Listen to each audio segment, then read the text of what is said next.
Thank you. You gotta be in at 9, right? Yeah.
Tonight, a local attorney telling us a group of neo-Nazis who marched down High Street this weekend are protected by the First Amendment.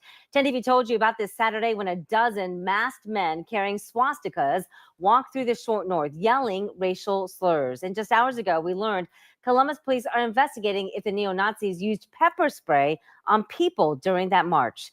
Thanks for joining us tonight at 6. I'm Angela Ann, in for Yolanda. Well, tonight we are limiting our use of that video because it is offensive, but we wanted to show you the severity of this situation. 10TV's Carla Vogner has been following this story all weekend into tonight. And Carla, just hours ago, you spoke with a local attorney about how free speech really plays into all of this. What did he have to say about this? Yeah, Angela. Well, a lot of people were just shocked to see Nazis in their neighborhood here in the Short North this weekend and wondered why the police couldn't do something about it. And a free speech attorney tells me it's because their words were protected by the First Amendment. But now police are saying that those neo-Nazis may have used pepper spray, which could mean that assault charges are on the table. Dwight Holland took this cell phone video on Saturday after hearing commotion out on High Street. I would like to know how a hate group is able to amass on High Street and walk at least 10 blocks. No police presence whatsoever. He called police hoping they could do something about it. But attorney Mark Weaver explains police couldn't do much but monitor the situation in case it became violent. Speech itself can't be illegal unless it's a threat. People are allowed to say mean, hateful things. Doesn't make them good people, but they're allowed to under the First Amendment. The video shows the neo-Nazi yell slurs at Holland and his friend. Is that allowed? So hate speech, however you define it, has been held to be completely protected by the Supreme Court. And that was all of the justices agreeing with that. So it's not a close call. But now police say they have video evidence of neo-Nazis using pepper spray. Here you can see a man in plaid helping the man in a tan jersey flush out his eyes after a manager of a business tells us the neo-Nazis used pepper spray on him and others. So that the moment that this sort of First Amendment activity crosses into the criminal realm, that there is accountability. Now, City Attorney Zach Klein tells us he's working with Columbus Police to see if they can build a case. Assault charges and even hate crime charges are on the table. That is about as vile as it comes, which is why I want our community to know that I understand that folks are scared, that they're troubled, they're upset, but I have their back. And if there's a way for us to prosecute these individuals, if it crosses from free speech into criminal conduct, we will hold them accountable. But like Attorney Weaver, Klein says the neo-Nazis can't be prosecuted for their use of hate speech alone.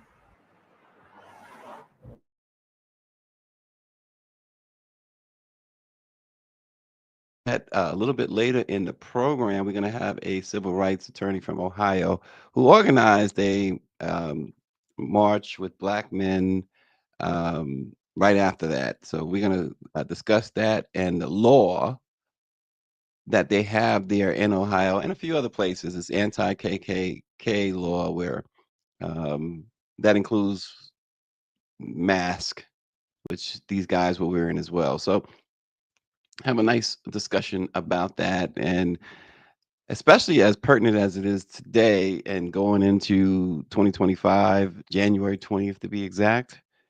We know these things are going to be extremely important, this type of information. We see that the new incoming administration is already talking about circumventing certain laws and certain protocols. We're going to get into that. But we're also going to talk about Jay-Z this morning. Jay-Z's Team Rock is doing something extremely important that they've been doing all along, though. Really, they filed a lawsuit claiming Kansas City, Kansas has violated public records laws by failing to produce in a timely fashion law enforcement records related to decades-long allegations of police abuse and misconduct. We'll talk about that this morning. Mayor Eric Adams and interim police Commissioner Thomas Donilon have unveiled the latest evolution in New York, the New York City's fleet of drones. This one, though, seems to go a bit too far, according to civil liberties and civil rights organizations. Boy, oh boy, you talk about Big Brother watching. We're going to talk about what New York City is doing, where they're doing it at. And Marjorie Taylor Greene, folks, I want you to pay attention. We got to bring this story to you this morning, too. Pay attention to this story. Usually, Marjorie Taylor Greene is nothing more than just a spectacle, but she is threatening to expose, and think about this, Republicans whom she says are all sexual predators and on Jeffrey Epstein's list. All of this because she wants Matt Gaetz confirmed as Attorney General. So really interesting stuff. Just pay attention to that. That is very interesting. And just how unserious this incoming administration is. Well, Dr. Oz has been appointed to serve as the administrator for the Centers for Medicare and Medicaid Services and the head of the World Wrestling Federation has been picked to serve as the Department of Education's secretary. How unserious is this? But there are some really, really, really serious undertones there and overtones. So we're going to talk about that this morning as well. Just a couple of notes. I see Daniela P. And I do have some websites for you, Daniela. She says hate speech on public property spaces should be regulated. Orange G says hate speech is not protected when it is used as a threat. Burn the M word is not protected by the First Amendment. Correct. David Youngblood says, I have said blacks, Jews, gays, women should arm themselves. These people are serious and they are empowered.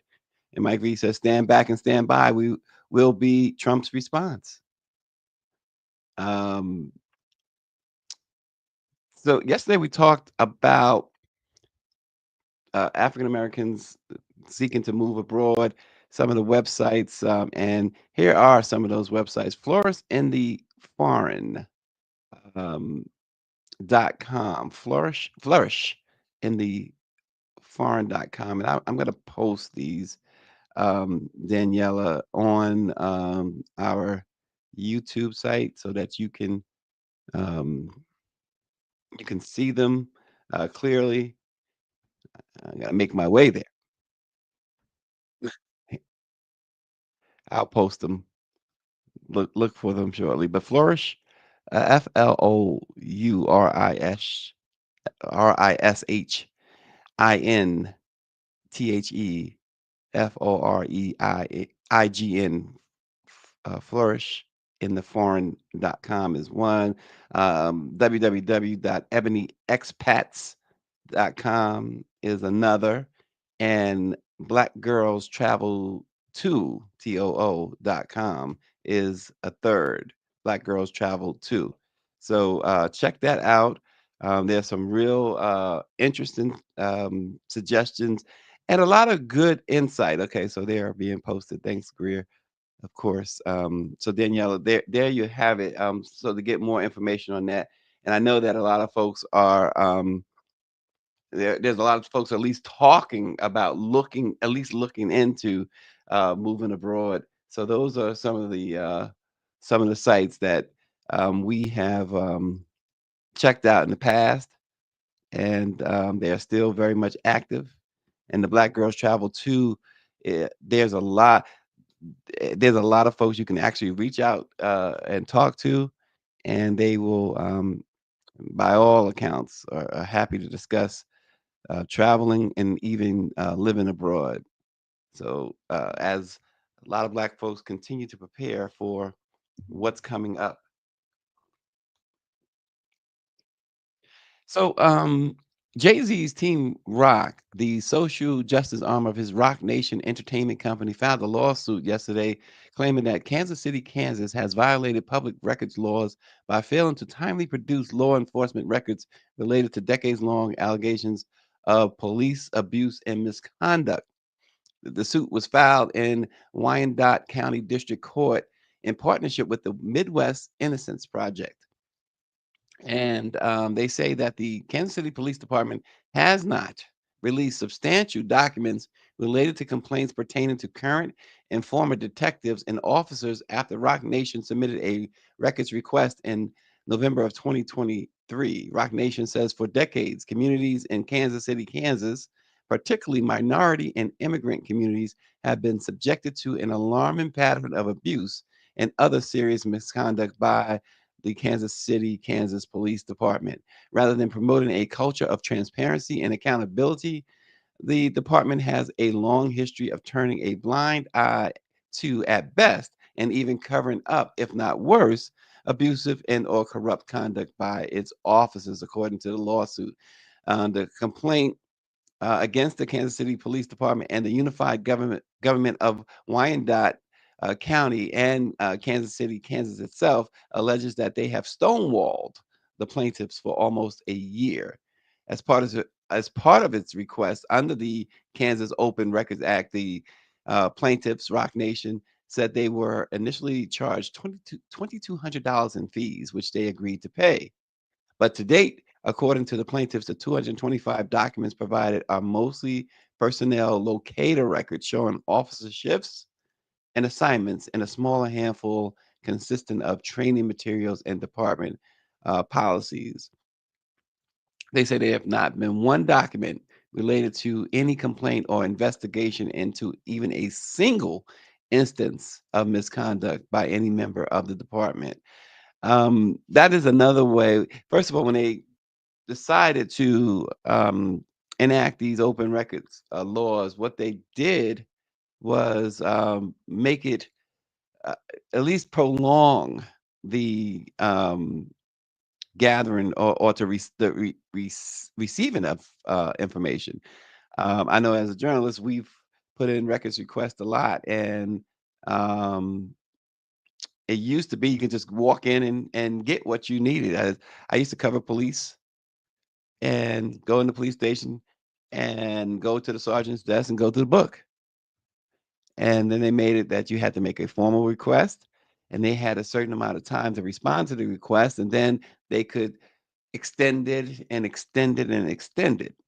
And then they also added these fees. In this case, because they wanted 200 plus documents, they charged them $2,200. Now, not every news organization or individual is going to want to spend $2,200, but Rock Nation is a very wealthy entity, and so that is another way to deter folks from getting access to these records.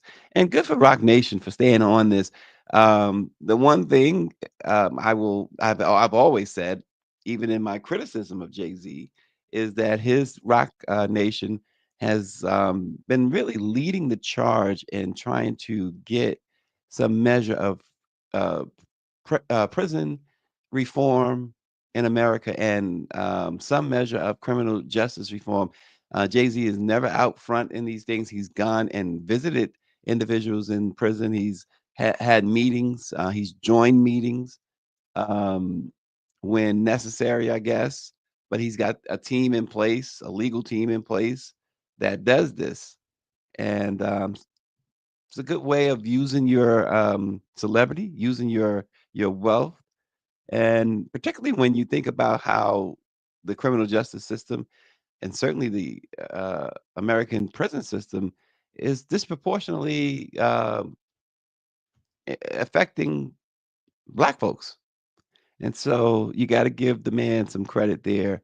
Um, they have been on this. He has led this charge, and good for him.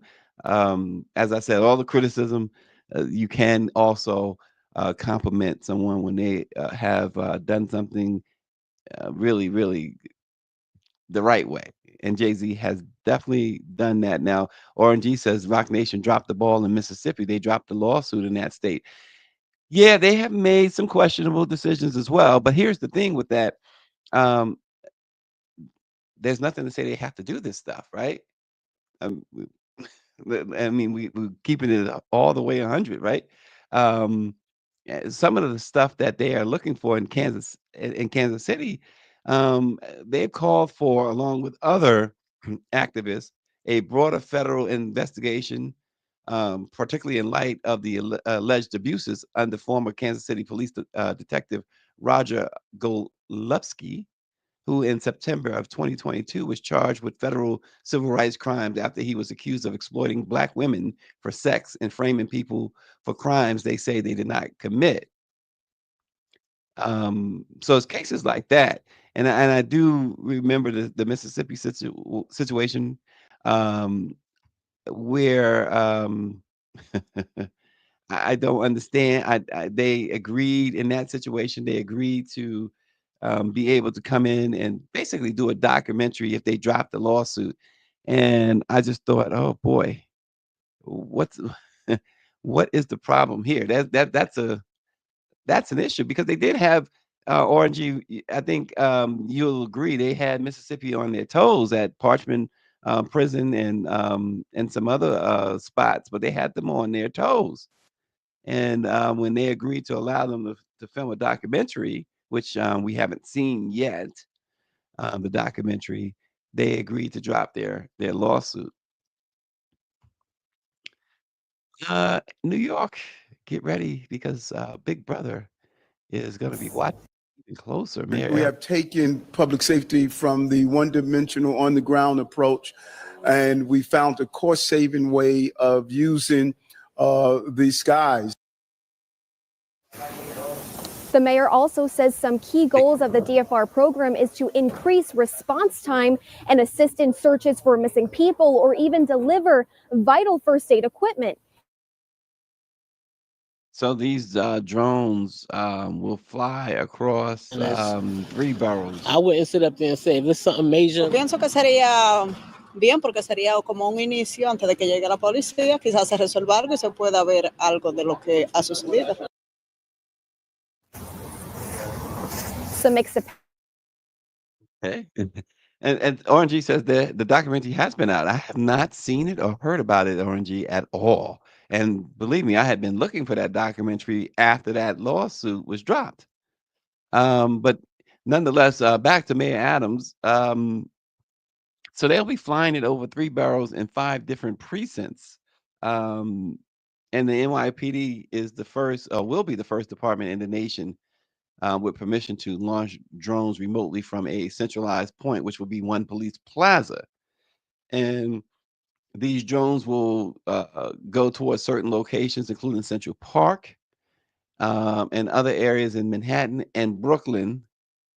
Um, the drones will be deployed, of course, remotely and programmed to uh, autonomously fly to the exact longitude and latitude of emergencies, including missing person searches, alerts from the NYPD's shot spotter gunfire detection system, and crimes in progress, according to the mayor's office. Once the drone arrives at the scene, an NYPD drone pilot at police headquarters in Lower Manhattan or another location will take control of the device.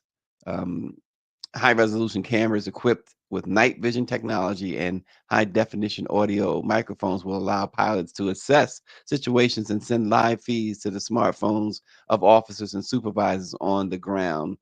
Um, a lot of people have a issue with this, including that shot spotter. In fact, what's his name? Albert Foxconn, the executive director of the nonprofit Surveillance Technology Oversight Project, said that these drones would be disturbing enough on their own, but pairing them with a discredited vendor like ShotSpotter is even worse. Recent reviews have found that the vast majority of ShotSpotter alerts are wild goose chases, sending the NYPD to the scenes of crimes that never happened. And they say sending robots chasing after phantom gunshots that are actually fireworks and car uh, backfires is a privacy nightmare. And the ACLU said that the NYPD sought input from them on this drone program. And while the ACLU did provide some input and the NYPD did implement some of that input, the ACLU remains concerned about civil liberties and civil rights potentially being violated, they said. So it's amazing. Mayor Adams is really operating as if he is going to beat his charges and going to not only beat the charges, but be reelected. So, I mean, I guess how there's no other way to behave, right? So, um, thought that was really interesting, folks. Um, So pay attention to what Marjorie Taylor Greene had. We generally don't care what Marjorie Taylor Greene has to say, but this is really interesting. The Republican Party, which is on the brink of controlling, of course, the White House, Congress, and the judiciary, including the U.S. Supreme Court, faces a new firestorm from within its own ranks as Marjorie Taylor Greene, one of the most vocal supporters of the MAGA movement, has publicly accused GOP leaders of harboring sexual predators, using taxpayer funds to silence victims, and suppressing evidence tied to convicted sex offender Jeffrey Epstein. She says if we're going to release ethics reports and rip apart our own that Trump has appointed, then put it all out there for the American people to see. This is what she wrote on X. It was a direct warning to Republicans considering releasing a House Ethics Committee report on former Rep. Matt Gaetz, whom, of course, Trump has nominated to lead the Department of Justice. And that's really interesting, right? Because in response, the Republicans are indeed scrambling. They're saying, well, we're going to further discuss releasing this. Maybe we'll release parts of it. Maybe we're not going to release it at all. And so, if the American public is even paying attention, what does that say about what's? So we talk a lot about what's to come in this administration, but Marjorie Taylor Greene, who would know, who's in the know, is saying that her party is full of predators. Her party has paid to cover up sex crimes. And we know that the party's leader,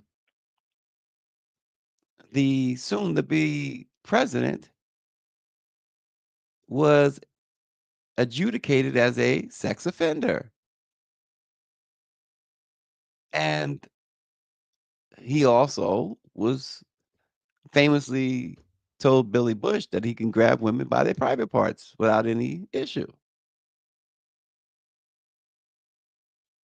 And so, no, Bobby, it's not that she felt left out. She's trying to make sure that her buddy,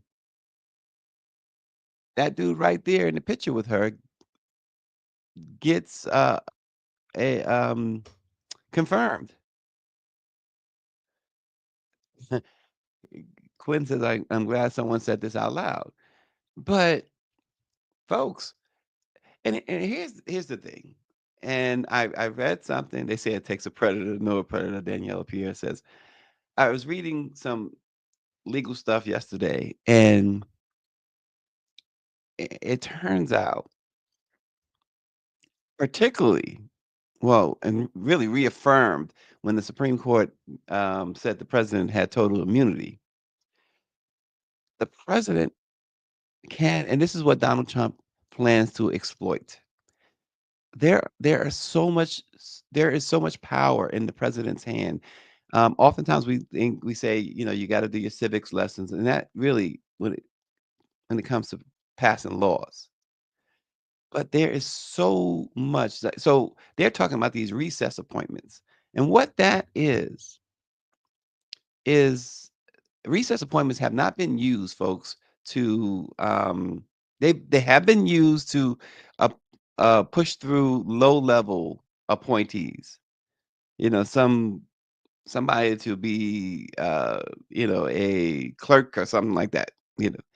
Never have they been used for a cabinet official, someone to be the Secretary of State or the uh, Department of Justice head, the Attorney General. But there is in the Constitution, the president, these recess appointments, he can order Congress and the Senate to go on recess. And after 10 days, he can then say, I want Matt Gaetz as my uh, DOJ head, and I am confirming him myself. And this is what Trump has indicated he will do. Now, specifically because he has control of the House and the Senate. And I was surprised to read that and then to get the responses from a number of law professors who said that's the president's constitutional rights. So folks, and one of the law experts from the University of Pennsylvania said, did folks even pay attention? This is what he said. Did folks even pay attention when this guy said he was going to be a dictator? The American government is set up that way if you look at the fine print. It's like contracts. Look at the fine print. And this man knows that. This man was, we often talk about how ignorant he is. He's crazy like a fox. Set up that Supreme Court. Now he is also telling Congress not to. Now, yesterday, Biden's one of his judge appointees got through, was confirmed. But Trump said yesterday afterwards, no more. Do not confirm anymore. Now, I bring that up to say this. Biden has that power, that same power that Trump is going to exploit come January 20th. What is he going to do with it? What is he going to do with it? And one of the things that I was able to get from all of these law professors was this, that right now, President Biden, for an example, has the authority to issue an executive order declaring an emergency to stop, not necessarily stop Trump's appointments, but to order an investigation into each and every appointee. And what is old man Biden doing right now? Right now, I understand he's meeting today to discuss pardons. Um, Folks, they they have failed you miserably because these are laws that Trump is going to exploit. There's stuff on the Constitution that he is going to exploit that Democrats never had the guts to do. Biden certainly did not. And he sits in a position where you're seeing these type of appointments. Matt Gaetz, who his own people are calling a predator.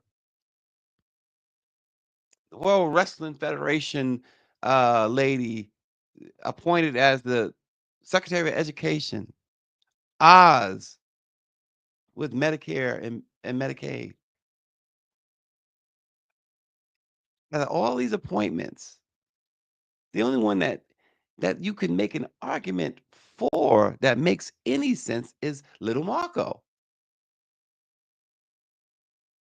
That's the only one. And even that, you can come up with a number of issues. So President Biden has the ability right now to order and investigate. Forget the House's report on Matt Gaetz. If they don't want to release it, Biden can order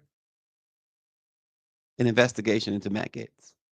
He can order an investigation to Oz. He can order an investigation into every single appointment. In fact, it's his duty. And so you can say, and we know the Biden administration loves to champion what they've done for Black folks in particular. And we have talked about what they have done. They can, but this is an abject failure. It's an absolute failure if he just twiddles his thumbs over the next month and a half and does nothing about this. He has the power and the ability and the Constitution behind him to order investigations into these appointments. And people might reason, hey, well, it could be a situation where, well, if they don't get through, Trump will pick somebody just as bad or worse.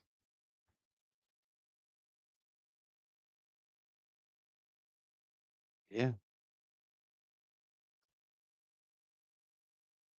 you can make that argument, but you certainly don't want someone who is potentially a predator leading the Department of Justice. Um, Joe Biden has grandkids in this world, in this country. You'd think he'd be concerned.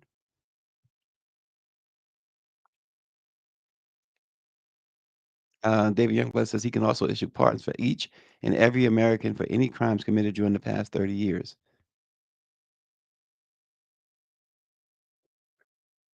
And he won't. And he won't. Because there would be another statement, David, that he could make.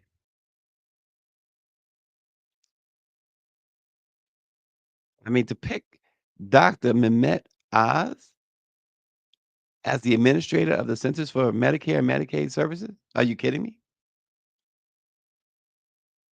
Mike V says you don't want a man with 34 convictions leading the country either, but folks voted for him anyway.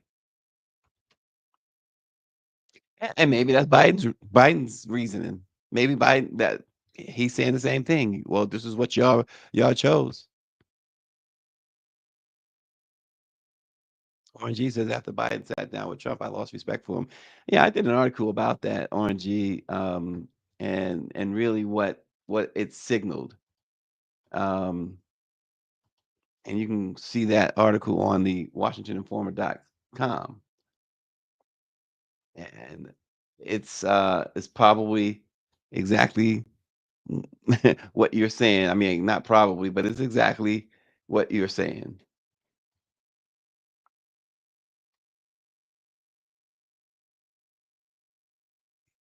David says, except any official named or in consideration for a presidential appointment. Yeah, Dr. Oz lost in Pennsylvania, so Trump gave him a job. But these appointments, they are shockingly out of control. They almost, and you really can't. I guess you really can't be too shocked, but it's it becomes. Are you really serious about this? Are you really serious about this? I mean, Linda McMahon, the education secretary, are you really serious? And that's the I guess that's part of the point, right? That when he says be a dictator, you have to have folks willing to you can't put anybody in there who's gonna challenge you on anything, right? That doesn't make sense. So you put in the most ill qualified folks and because they're not gonna have a say. They're really not gonna have a say as much as he's gonna say, "Do this, do that." And that's not necessarily how it's supposed to work. And Mike V says, "Real DE and I hires didn't earn it." No, they did not. They did not. Um, and then you're gonna replace once again, you replace, a five-star general, Defense Secretary Lloyd Austin, with somebody who is very, very anti, well, certainly anti-women, um, in the, in that position, anti-women in the military. Yeah, he did. He put a Fox journalist on the Department of Defense, right? And he's also anti-women in the military. And um, Lloyd Austin, Defense Secretary, five-star, said women and racial diversity are vital to the strength of the U.S. Armed Forces. He says, I've spent 41 years in uniform, 3 long tours in Iraq, and 1 in Afghanistan. And everywhere I went on the battlefield, there were women in our formation. I will tell you that, our women are the finest troops in the world. Quite frankly, some of the finest in the world, he said. This Pete Hegseth, who is a former Army National Guard major, has made comments about women that is troubling. He said they should have, among other things, should not have the military should not have women in combat roles. And as you see, he proudly wears his Nazi tattoos. And this is who you having lead the U.S. military. Currently, women make up 17.5% of the U.S. military active duty force and 21.6% of the selective reserve. And General Austin says they do impact readiness. They make us better. They make us stronger. Um,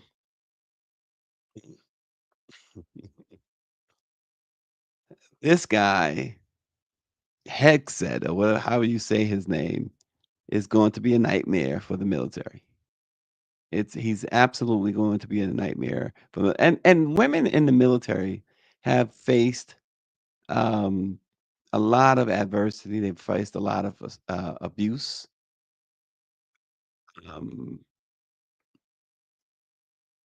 And now, based on what we know about Pete Hegseth, they're either going to be eliminated from being able to serve, or worse, the abuse that they face will only ramp up because he will he will normalize it. Orange says he served 20 years on active duty and 5 years in combat. He has no problem with women serving in the military or in combat.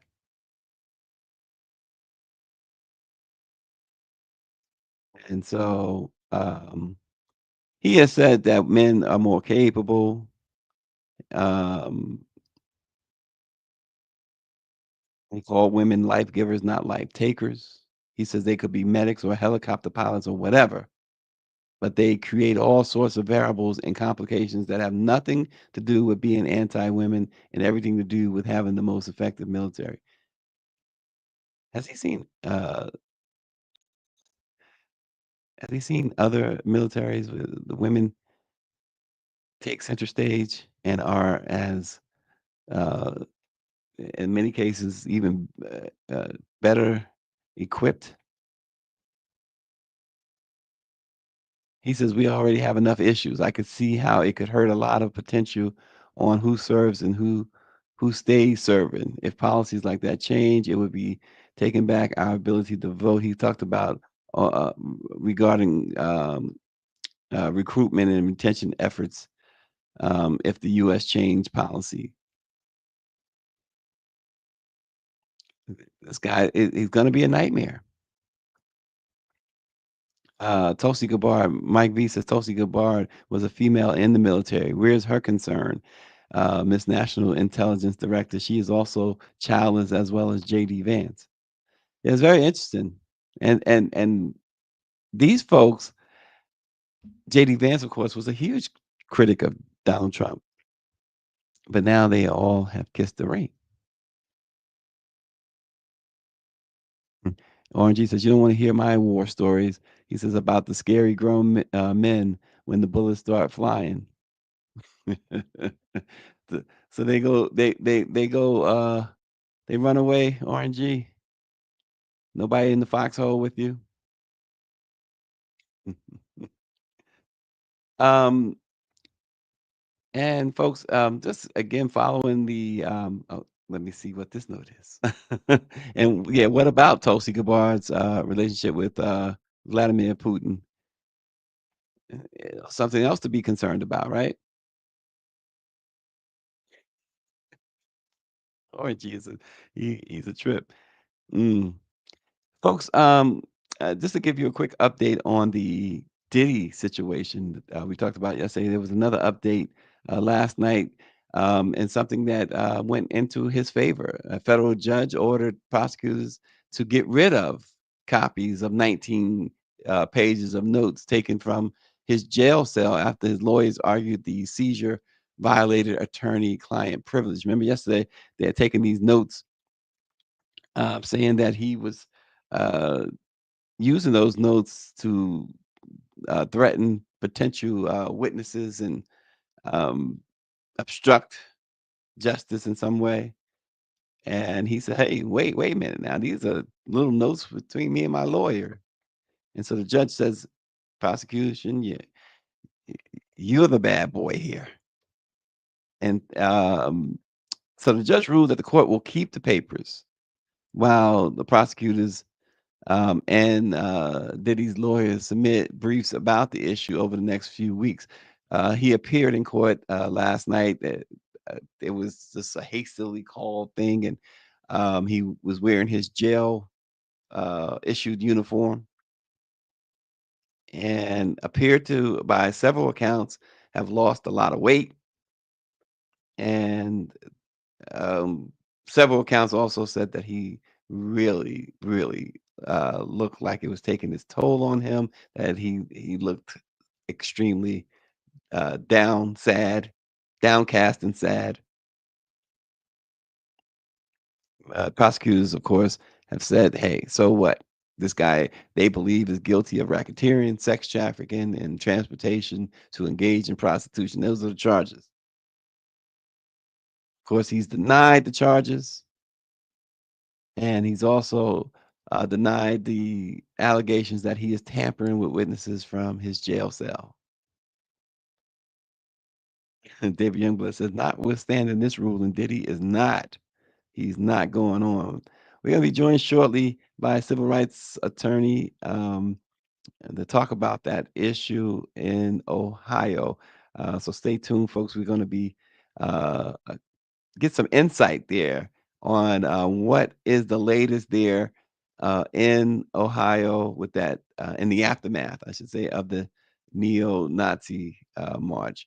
And for those of you who who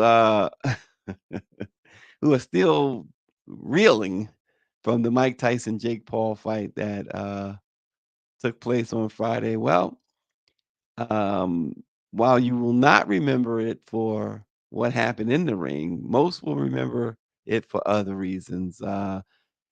It has now become the most streamed event ever. 65 million live concurrent streams and 108 million total live viewers around the world. Of course, the Amanda Serrano and Katie Taylor fight before the Tyson fight averaged 74 million live global viewers, the most watched professional women's sporting event ever in the U.S. with 47 million viewers in the U.S. alone. The event also notched several other wins, including being the biggest boxing gate in history outside of Nevada. Both Tyson and Paul, of course, made 10-figure paydays. And for Tyson, I saw Denzel Washington talk to Jimmy Kimmel about it, and and Jimmy Kimmel asked him about the fight. He says what I heard a lot of people say. I'm glad Tyson got paid. That's that's it's really interesting because that's the prevailing theme there. That I'm glad Mike Tyson finally got paid. Because remember, it is believed that Don King basically all of Tyson's winnings, his earnings, Don King decimated it. So that is interesting, and it's also the most how do you say it? This took in the most bets in history as well, which is interesting. Folks just bet on anything, but this fight took in the most bets, so gamblers were really at it here.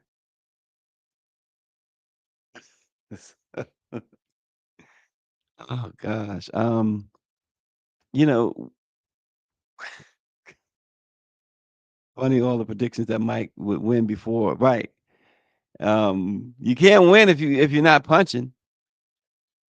It kind of reminded me of the third Ray Leonard Roberto Duran fight, in which and they fought.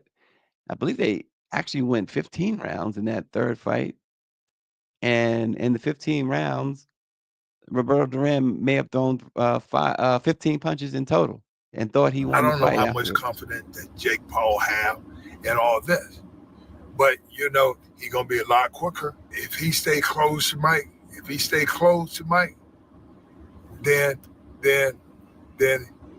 his chance of winning gonna be great. But he trying to stay back from Mike. He gonna get caught. Mike is like a snake. He'll pop out on you. He get there too quick. But if you charge him, Maybe Mike Tyson should have bit Jake Paul's ear like he did Holyfield. Obviously, that was before the fight that Holyfield was speaking of, and that was the thing. Look, it appeared that Tyson was indeed looking to land that one punch, and it appeared at the same time that Jake Paul was afraid to get too close to Tyson for fear of landing that one punch. Mike V is asking, he says, I'm curious to know how Black journalists will be treated under the new administration. Well, that's a good question. And this is how I will answer that question. We don't know.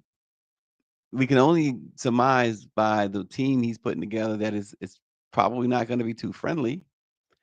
But I will say during the first Trump administration, um, those wild and wacky White House press briefings that became few and far in between, we were as welcome as anyone else. Um, there were some things I got invited to go down to South Carolina to cover an event with Donald Trump while he was president. Um, I remember going down. Was it Bennett College? And I remember arriving at the. It wasn't a rally. It was a speech, some cause or whatever. And I remember walking out from my hotel and going to the event, and the line was like 12 blocks long, it seemed.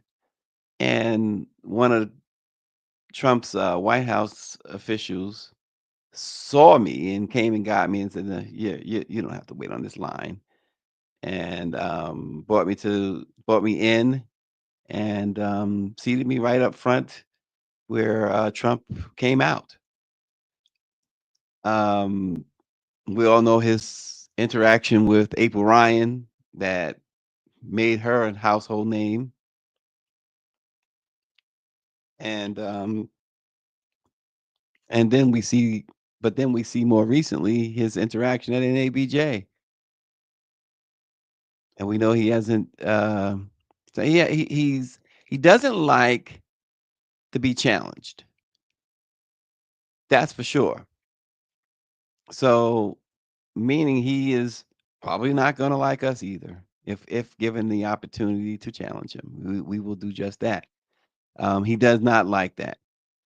So Mike V, really, it's one of the things to understand is that this is going to be different than his first administration, because his first administration, he gave the appearance, at least, of trying to the best of his ability, to run a government that that was inclusive, I guess, in some ways, but they have let it be known that that's not their objective this time. Their objective this time is uh, just flat out authoritarianism. And as far as the media, he's even floated the state-run media idea. But the one thing too with Donald Trump, and perhaps not, this doesn't extend to the people he's picking and his people around him, but it certainly applies to Donald Trump. Donald Trump loves media attention.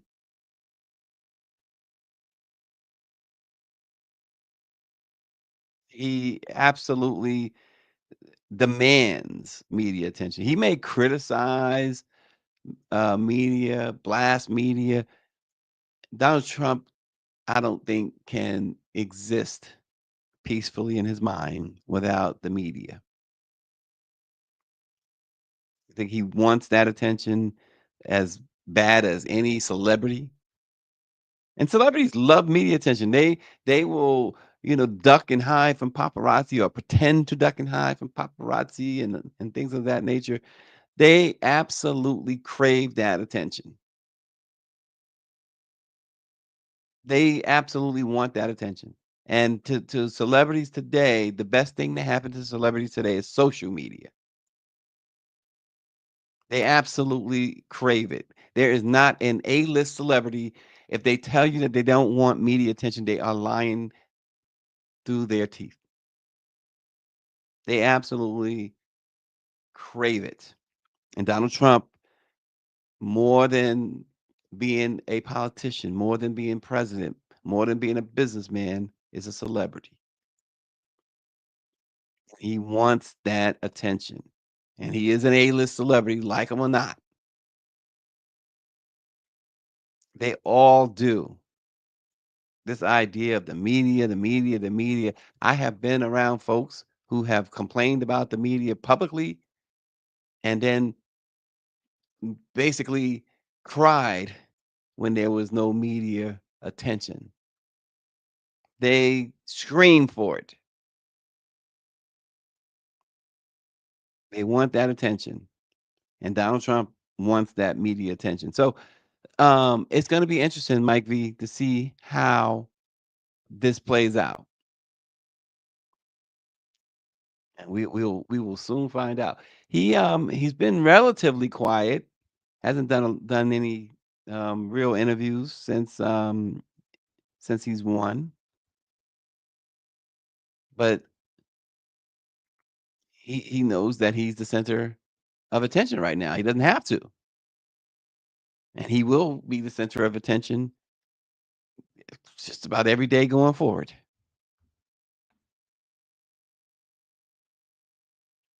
RNG says, ask the NABJ, will they have a front row seat at those press conferences?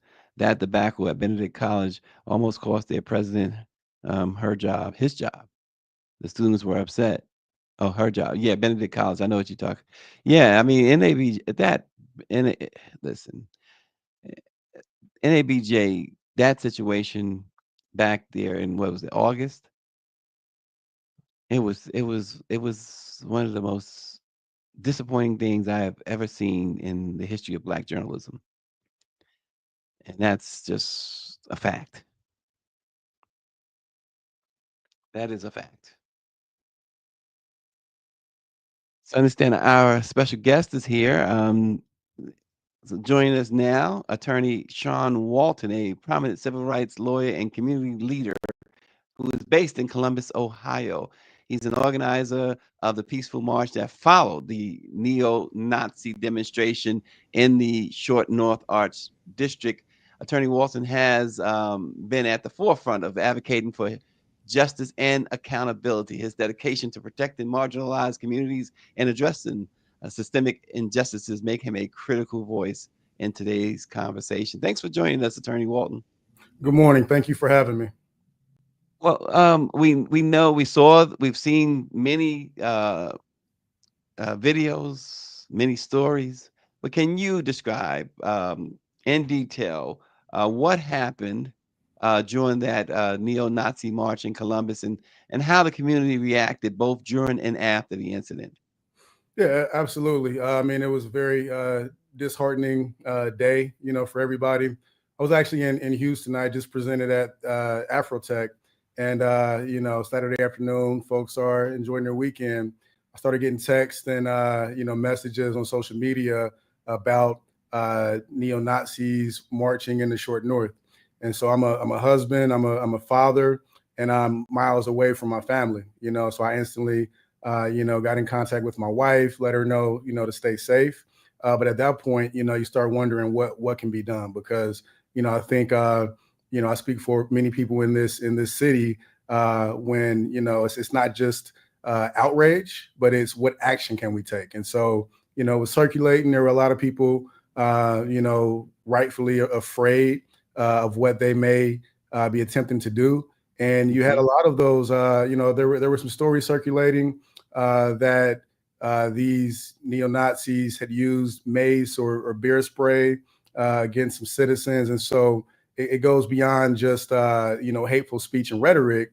And then at that point, it starts to go into an assault on our community. And so, what we saw were some cowards in masks, who were infiltrating our community. And, from there, we started talking about how we can band together to, show that this is just not acceptable. And you mentioned the cowards in masks, and that nobody could disagree that you got to be a coward. But now there is an anti-KKK law in Ohio, in other places as well. But can you tell us about that law and tie it to this incident? Because the governor had no problem threatening student protesters who marched in support of the Gaza situation with this particular law. Yeah, absolutely. I think it's an example of, how we need to get tough on crime in a different way. You know, so often we, look at Black and brown protesters who are peaceful, and they're met with such resistance and force that, we've had to actually file lawsuits to force the police department to not use these militaristic tactics against citizens. And so here we are, with criminal protections in place for such actions. But, I think we're seeing what we've heard is a lack of probable cause that some of these things have occurred. And so we've called on law enforcement and elected officials to enforce the laws of Columbus and of Ohio. And, where we see gaps in these laws where they're able to exploit loopholes, we also see opportunities to protect Black and brown people and all people, right? Because, there was hate spewed towards Jews and others. But, just being candid, I think Black and brown people are very ready to mobilize in these moments. We see the threat. Everybody can't always see the threat. And so hopefully through our mobilization that very next day, people can start to understand that there are ways to counter this behavior, to counter this rhetoric, because right now they think that they can move without repercussions. And Right. I think a combination of the people and the folks in power will really help to combat what we're seeing here. Yeah, the peaceful march you helped organize the next day brought Black men together to protect the community. What message were you hoping to send with that response, and how did it resonate with local residents? Yeah, and first and foremost, shout out to Brian Winston, president of 100 Black Men of Central Ohio. Again, I'm in Houston. I had an early flight back the next morning, thankfully. Probably would have pushed it up if it wasn't early. But he reached out to me Saturday night and said, look, I want to get some brothers together. Let's do it. I offered my community hub, Ground and Grind, as that meeting place. And you saw a powerful picture of Brian speaking to the men in attendance. But the message was ultimately that we got to stand up. And, I think some people may think actions like ours are performative. I would challenge, those to consider that it's demonstrative. And it demonstrated that, we're together, we're powerful. And it was very important for us to not have to shout and have a megaphone and, to use the methods that they use, but there's power in our silence because that silence cannot be confused with any type of meekness. We're out there unmasked, very much with our faces out there, unafraid of what they may be bringing to our community. So, the message there was of strength, of unity, and of us coming together just to show what we can do in very, in very short order. This was something that came together through some text messages and phone calls and just getting who we can get together. We had a powerful showing. And, since then there have been other marches organized. There have been other, conversations taking place about what can happen. And I think that's what you got to see is that, sometimes you just got to jump out there and make something happen. We don't have to sit back and wait and plan and, all of that. We know what we need to do. We need to show up together more than anything. Man, that's really interesting. Like you said, with just on text messages and word of mouth, right quick. This thing organized immediately. RNG is asking, one of our viewers is asking about the laws. He's saying he's asking me to ask you about the laws pertaining to hate speech with threats in Ohio. Seems like the local DA missed that part. Yeah, and I think that's something that we're exploring because it is unclear, what rises to the level of criminal offense versus, what doesn't. And I think that while we have these laws in place, it's more important to see how that comes out practically. And so to the extent what happened Saturday happened and we couldn't arrest them, that's where I see opportunities for us to actually revisit the law, because what we're going to have to understand going forward is that we have to demand that all of the resources at our disposal are used to protect us. And Columbus is a city that is heavily Democratic. It is supposed to be a liberal, progressive city. And so you know, it goes beyond just the people standing up and marching and, you know, all of that. We have to understand why the police were not able to make any arrests because they were very much saying, you know, bow down N-word. And they were, you know, I think they left a little up for interpretation in terms of their intent. And we shouldn't have to wait for a mass shooting to occur before we are able to arrest somebody. We shouldn't have to wait until there's more there to investigate these individuals. You know, they did detain them. They do have their information. And I know firsthand that they very much surveil and investigate protesters who live in Columbus who look like you and I. They have no problem doing that. So they should have no problem investigating, you know, and perhaps there's a conspiracy charge to come in some way, right? So, you know, to the extent people don't understand the law, I think it's important for the legislators and elected officials to explain why they were unable to do that. So, you know, I don't want to misspeak on the law because a lot of times you have what's right there, you know, in plain language regarding what the law is, but clearly it is not strong enough, and we have to get tough on crimes like this, not just other crimes that threaten public safety. And what's the environment like there in Columbus? Do we see hate crimes like this often, or is that rare? So, you know, what you have to understand about Ohio is that you got some major cities that are progressive and you know, forward thinking. So you have Columbus, you have Cincinnati, you have Cleveland, you have my hometown of Dayton. But then everything in between in Ohio is, you know, on the electoral map, it's red, it's conservative, and you have a lot of people who come into these cities, you know, and so, yeah, historically there's definitely a heavy white supremacist presence in Ohio. Not so much Columbus, but they certainly come into Columbus. They're on the outskirts, they're in suburbs. It's not far removed. And so, you know, while people may feel insulated from these incidents, the reality is that just a few miles away.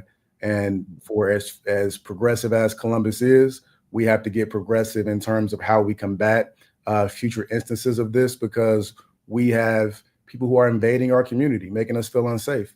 And we should be able to shop on the weekend in an arts district that, you know, is supposed to be family oriented and very inclusive.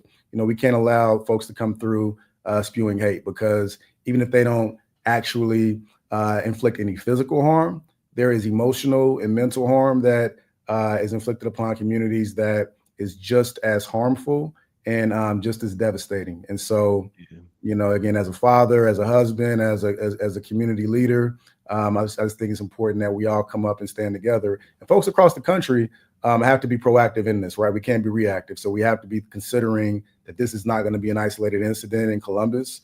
You know, it's going to be happening all over, even in Democratic strongholds. Yeah, and that's question pretty much was leading to that. The incoming Trump administration promising expanded police authority, reduced civil rights protections. How should communities prepare to navigate these challenges proactively? Yeah, I mean, we have a white supremacist in the White House. And, you know, there was somebody who made a comment on my social media post about the march, saying that it's irresponsible to call the president a white supremacist. I would say that it's irresponsible to not call the president a white supremacist. You know, I mean, he has shown us who he is. I mean, he has empowered people who consider themselves to be white supremacists. And he's told them, you know, I mean, years ago, he told them to stand down and stand by. So they've been standing by and they're ready to mobilize and go into action. They're extremists, though, you know, and so for the fear that we may have and what they may inflict, I think, you know, instances like us coming together Sunday show that just like that, you know, we can come together, we can be more powerful. And there are far more people who feel like, you know, myself and the other brothers that marched on Sunday than there are the extremists. So, you know, to the extent we have a new administration that has empowered these individuals, we're going to see a lot more of it. But what we are also going to see is people coming together like never before. And I want to speak that truth to power. I don't want to, speak, into existence that they're going to have us on our heels, because that's not going to be the case whatsoever. We're going to actually come together. We're going to be stronger together, and we are going to understand the strategies that we have at our disposal to counter this. So that includes forcing our elected officials, our legislators, our law enforcement officials to get tough on crimes like this. Well, and again, with the incoming president, he has, in fact, kind of is trying to flip the script here and saying that it's white folks who are mostly discriminated against. He wants to repair white folks who are being discriminated against. He wants to give police total autonomy. He wants to bring back and really strengthen stop and frisk laws. And I mean, the man has said, and again, this is not something we're saying, it's something he said, shoot him in the street. And so for African Americans, when you think about what you guys were able to do, march, even that, this incoming president is not going to tolerate. How do you get around that? Yeah.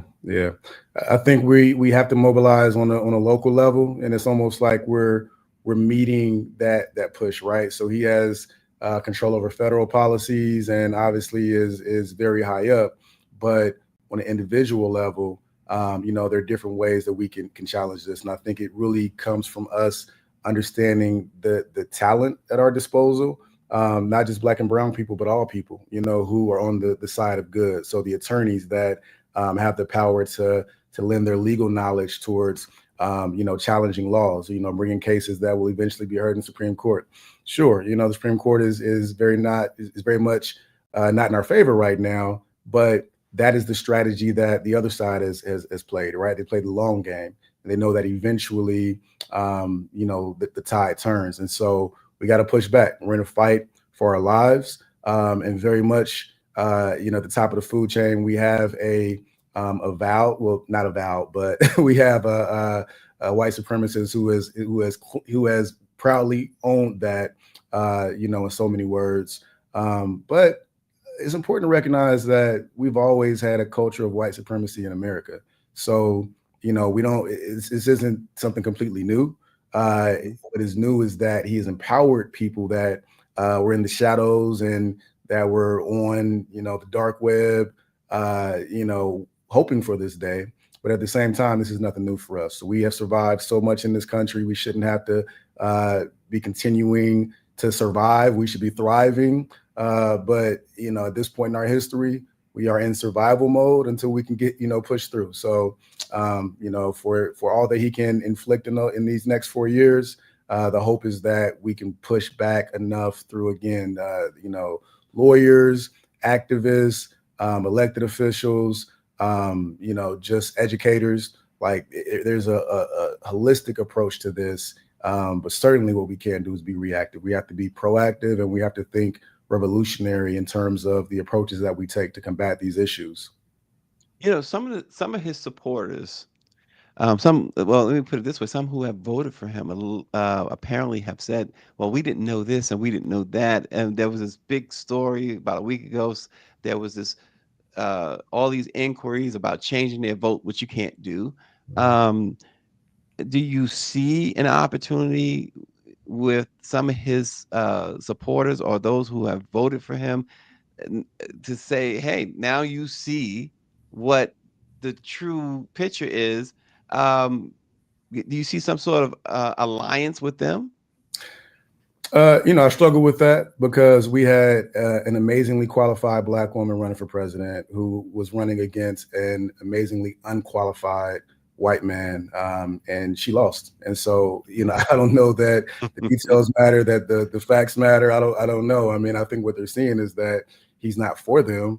And, I don't know if there's an alliance as much as we've been at the forefront, and a lot of those folks that voted for him need to step in front of us and take those bullets that they have invited our way.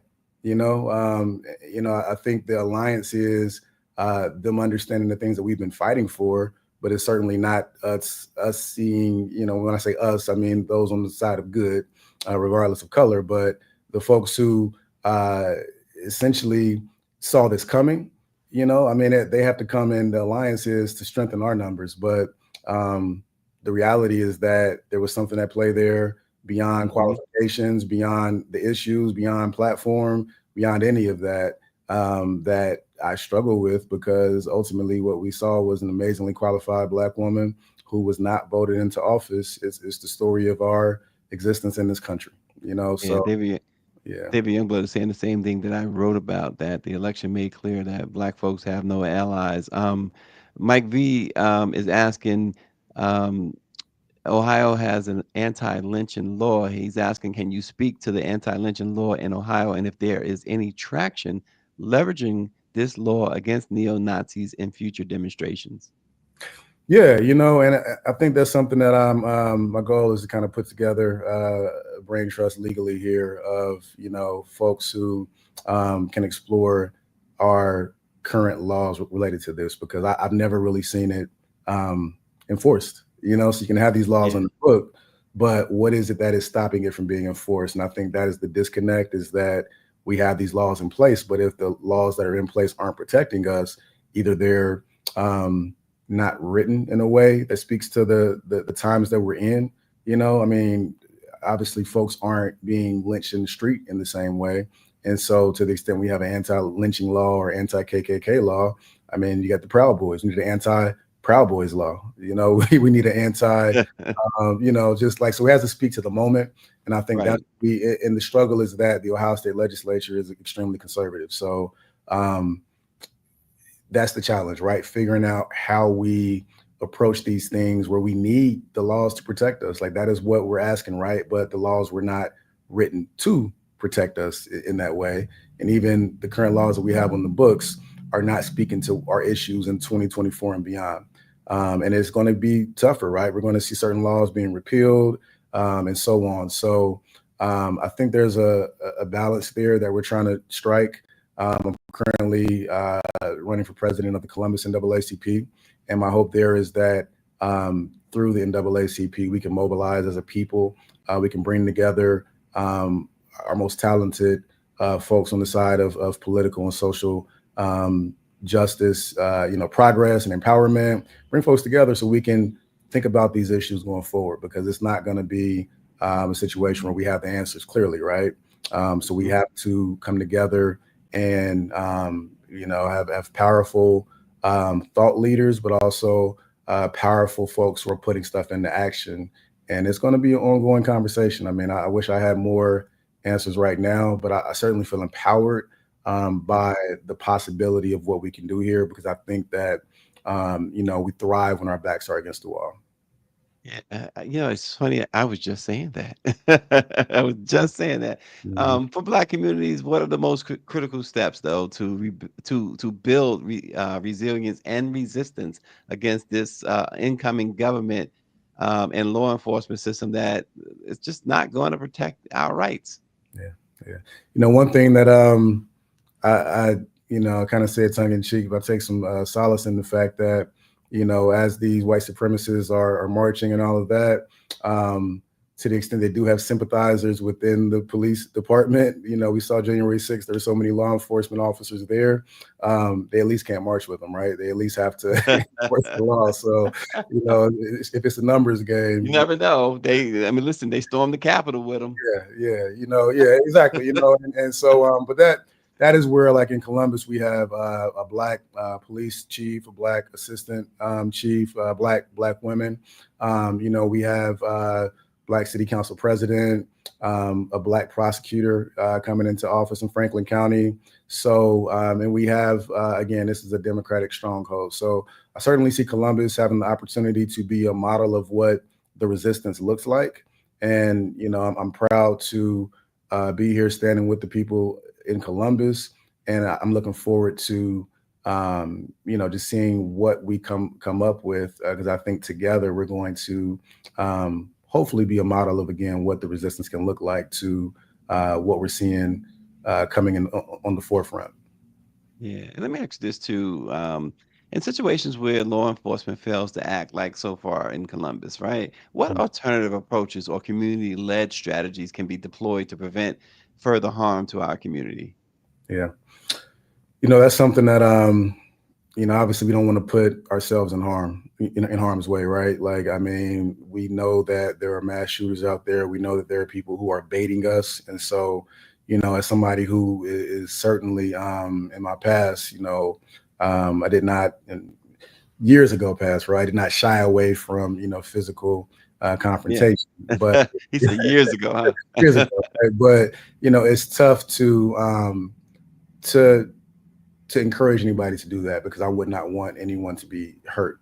To that extent, right? I think when our leaders, our elected officials, our law enforcement officers and law enforcement leaders see community folks on the forefront there, I think that hopefully they see a call to action, right? They see a call to serve. And I think that people tend to step up when they see others who are willing to sacrifice.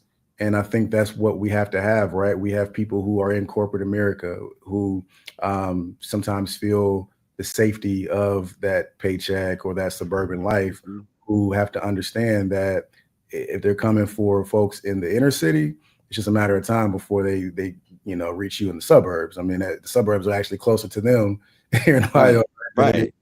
to us, right? So we have to understand that it is a holistic approach. And so I think that, again, it's challenging our elected officials to be proactive with coming up with legislation that confronts what's on the horizon. Like, we see that this is coming, right? And to the extent that we could not arrest them, we could not protect people, law enforcement maybe perhaps had an apathy towards, even doing anything about it.